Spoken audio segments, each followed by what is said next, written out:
Careful, this might be one of the most dangerous items we've dealt with yet. More dangerous than an invincible reptile? More dangerous than that. More dangerous than a plague doctor who cures people by turning them into zombies? More dangerous than that. More dangerous than a malevolent star headed towards Earth to destroy our planet and everything on it? Even more dangerous than that. What could be more dangerous than that? Lawyers.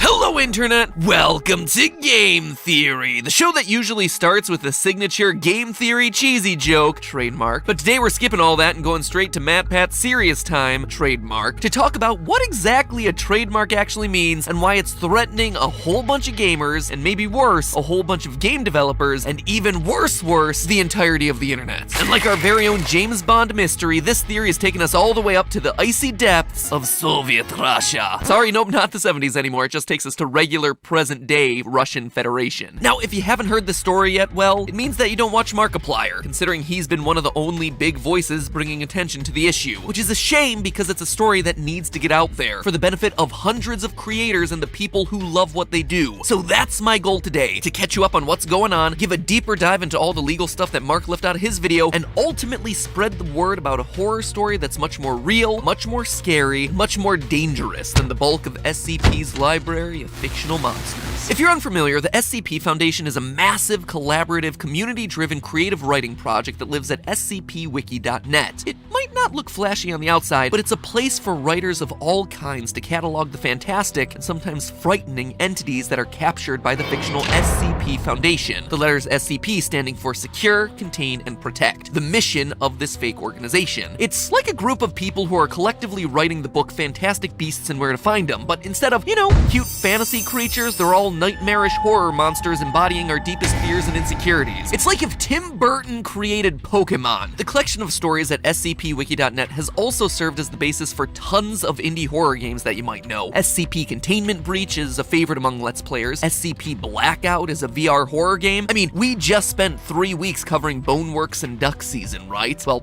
all the symbols that were used in the mysterious messages along the walls of those games? Those are all SCP field codes, in a game that has a decidedly different feel than a lot of the other indie horror titles out there. Heck, its influence has even creeped into the mainstream. Take, for example, Control, a game that spent the end of last year getting showered with Game of the Year awards. In an interview with Kotaku, the game's director confirmed that the similarities with SCP weren't just a coincidence, and that the SCP Foundation was an influence in that game. SCP has even gone as mainstream as Netflix, where filmmaker Max Landis was apparently so taken with the SCP lore that he himself contributed an entry to the wiki, SCP-2137, in fact. In short, if you're a fan of indie games, creepypastas, or horror stories like I know a lot of you who watch this channel are, chances are that you've seen or played something that has been directly influenced by what happens on SCP Wiki. So clearly the SCP community's inspired a lot of media out there, some of which is making big bucks. And yet, you don't hear about writers of SCP stories harassing game makers online, accusing them of stealing art or stories or anything like that. This is 2020, where's all that internet rage, trademark? Is the SCP community just really nice? Well, yeah, actually, that's kinda it. All SCP content cataloged on the wiki falls under what's known as a Creative Commons license. What is this and why haven't you heard of it? Don't worry, none of the music studios on YouTube have heard of it either.